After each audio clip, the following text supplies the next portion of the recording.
Well, it's 4:25 p.m.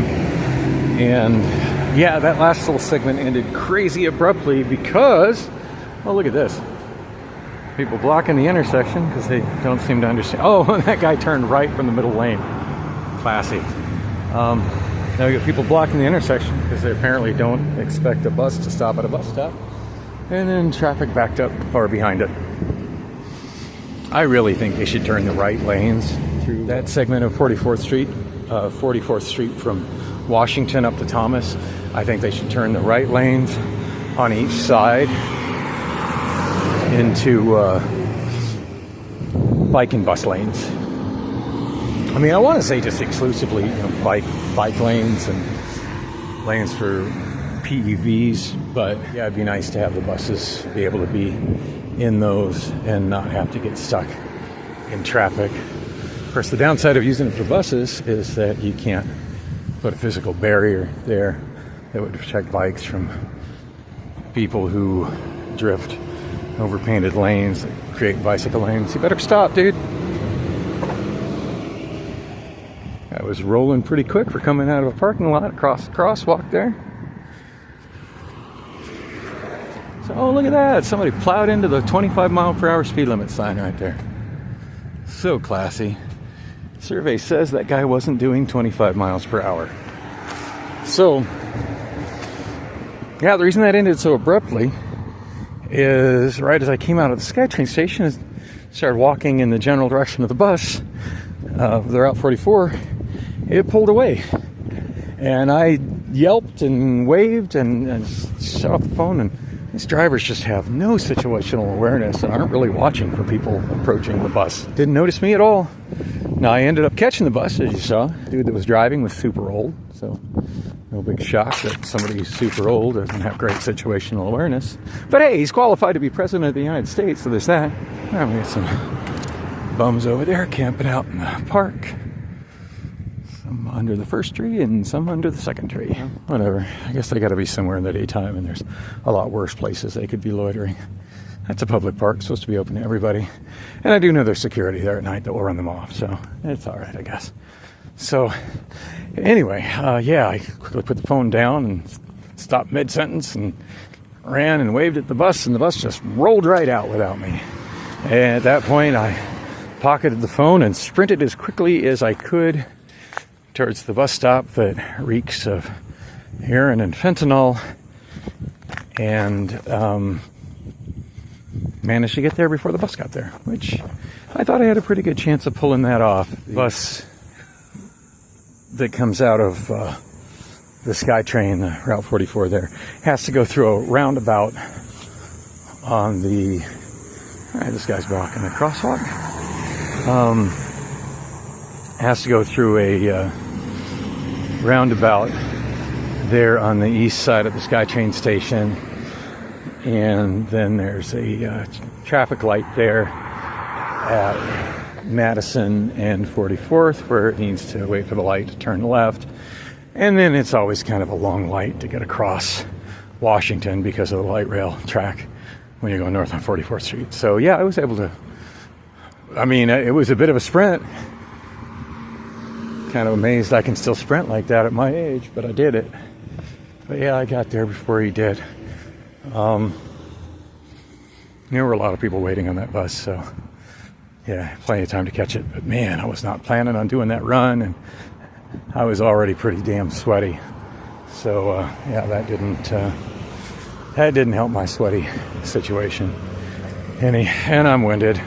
Both of my batteries are pretty low. So, God, talking about what's going on with Trava, talking about what's going on with ShiftSmart, I'd really like to do another ShiftSmart shift today. It'd be nice to raise my income from about $60 to about $120 to get right back up to where I'm making $180 a day like I did at Factor. I know if I can be making, $100 a day, working 7 days a week, I can pay my bills just barely. $60 a day doesn't cut it, but $60 a day is still better than nothing. I seem to be sort of keeping up right now. Money-wise, I'm not in a bad place for it only being the 6th of the month. By the way, it's 4:30 p.m. now. So, yeah, there's some weird things going on with the ShiftSmart app. There's a glitch that's been showing up for, I don't know, maybe about a week and a half, 2 weeks, something like that. Interestingly enough, my friend Gregory, is a guy I work with on the regular over at, who's also a work-while person over at Factor. He texted me to let me know he had this issue where he tried to get a shift and that the app just went to a white screen and froze there and crashed. Tried it a couple times, and it's funny because like I had just done the same thing. I was getting ready to text him and let him know I was having the same problem, but check out the screenshot here. These are the two addresses which it most frequently does it to, which is super frustrating to me because those are Circle K's that when I was driving were ones I could drive to pretty close to because they're, you know, pretty quickly to because they're close to home. All right, somebody took a Costco shopping cart here. So classy. So yeah, those are ones I wanted to get because often they were popping up at the end of the night after I'd already had my schedule cleared. I didn't have any more scores scheduled, but it was available at like 4 or 5 p.m. and it's like, yes, I can grab this, work another 4 hours, make another $60, and that's close to home. And I kept getting the white screen. Cross streets on that would be, the one is at 16th Street in McDowell. The other one is at it's a store I used to go to a lot, especially when I was driving Lily to school and back. Ooh, I have a package from UPS. Nice. The other one was fight. And if you know what that means, you know what that means. My mom gave me that, by the way. Having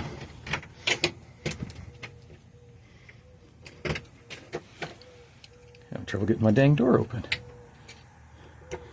Oh, God, it is so hot. I cannot wait to be inside my air conditioning. And lately I've been turning it up to 80 degrees when I leave to try to save money. You know, when it's 110-ish out, it feels good to come into 80 degrees, but it feels so much better to come into even colder. And there's my kitties waiting for me. There's Nugget. She's growing so fast, but still a complete spaz. I'm getting to that age where I'm probably going to need to get her fixed. Yeah, and Sheba. I saw Sheba when I walked in. No, I don't see her. Where you at, Sheba? Hi. What's up, baby? You want me to feed you right now? Right meow? Feed you right meow?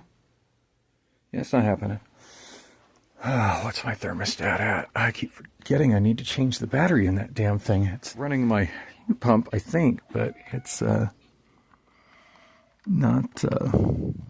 drop that. It says it's 76 in here. I'm going to drop it to 75.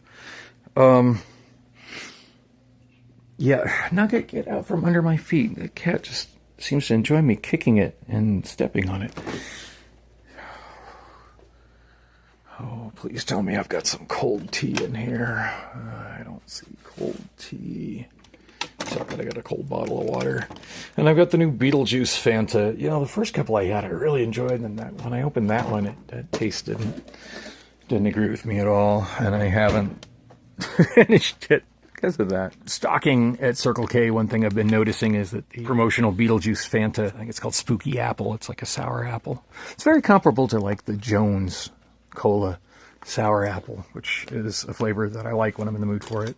I noticed when it first rolled out that it was selling really quick, and now that it's been on shelves for a few weeks, it's not really moving. So, and that's gonna suck for all the Circle K's that have it, because I don't know. Hopefully if the next 3 months come and go and it just isn't selling, hopefully Coke will be willing to take that crap. Right now, every single store that I do the coolers at has just cases and cases of it. And they've had to find creative places to store it because it takes up so much damn space. All right, I am trying to find my tripod because I'm not done splaining stuff. I got my little TV back from Priscilla. I don't even think she knows I took it back. I just took it back. Went to her place and saw that she was using it in her kitchen, and I was kind of cool with her using it in the kitchen. But she knows that shit's mine. She just straight up took it. I'm not really sure when she took it. But anyway, not the tripod I'm looking for, but it's one that'll work. I'm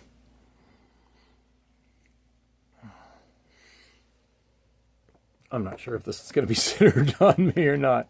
I'm so low tech here. Does that get my hand? Can I see?